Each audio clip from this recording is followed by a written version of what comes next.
Alright, in this one you are Sonic the Hedgehog, and you're running faster than ever before seen, but this time there's a little mini-me version of you, and he's there too, and Tails is there, and also miniature Tails, but no one talks about him and what he did in the past. Okay, we don't need to talk about mini Tails. And then Eggman's there, and he's all like, wah ha ha, I'm Eggman. And I don't do a good Eggman impression, but I do a good Sonic. Hey, it's me, it's it's just as bad. But I can tell you what isn't as bad, is the time that you have to save all your furry little friends from the White Knight. That's what we call him in this game, is the White Knight, because there was a game called the Black Knight. This is the sequel to that, I think. I honestly don't know. I've only played all of the Sonic games as a kid. I was a big fan. Every single level in this game looks like this.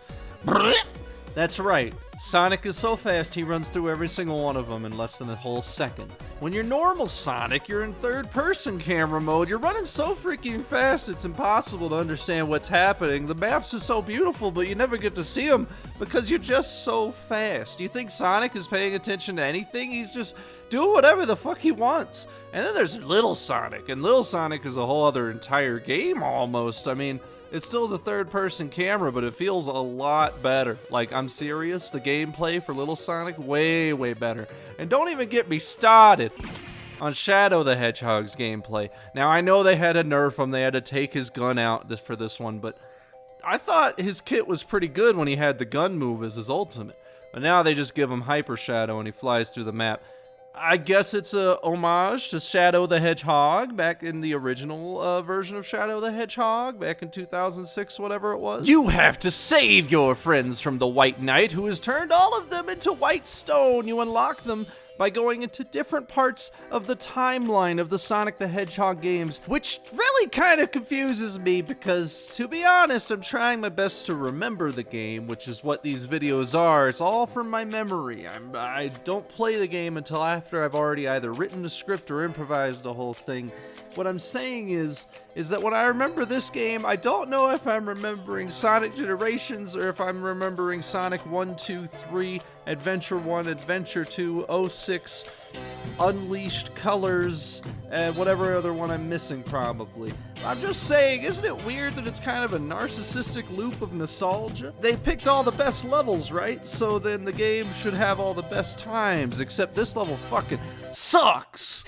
You can't beat me, Jim Carrey. I mean, sure, you did on a 3DS version of the game, but not like I give a shit. Wah, wah, wah, wah. I'm Eggman. I know I sound like a really low-pitched King Kai, but I honestly don't care, Sonic. And guess what? I have a friend now. Wah, wah, wah, wah, wah.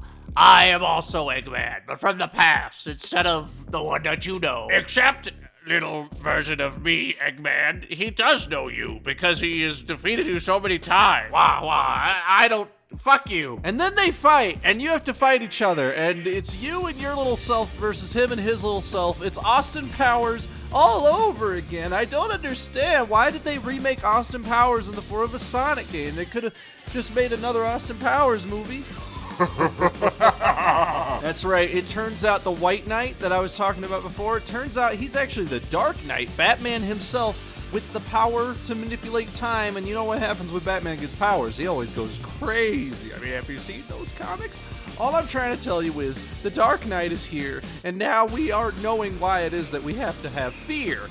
And he's all like, ah, Sonic, I'm going to look into your memories and look through the time of all of your memories, and we're gonna see what the fuck is going on in there. And he's like, haha, my memories are too fast. The Dark Knight peers into the mind of the blue blur and finds that his memories are so fast, almost in the form of a musical montage. But it's not just any memory musical montage. This montage looks over the memories of this game and even its future. And for some reason, Sonic the Hedgehog can fly now? Everybody, put your hands up. Safurai, Subasa ni nare, ite mitai na uchu ni nareru kimi, imada seijuki, shinsekai.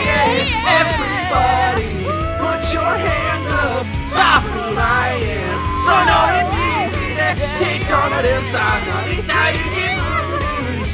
You're the one over time. Wasure teta, Kyoku no naka de, Mochiro Munin no Takara ni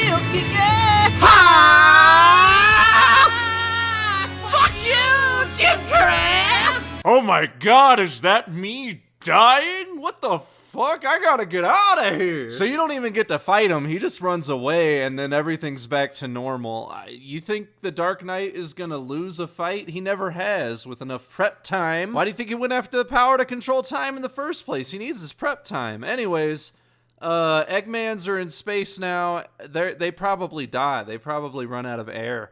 And then Sonic's like, chili dogs! And then little Sonic's like, and then, Sonic Heroes, that was the game I forgot. Yep, it was Sonic Heroes. That was the game I played the most. It probably explains a lot of what this is.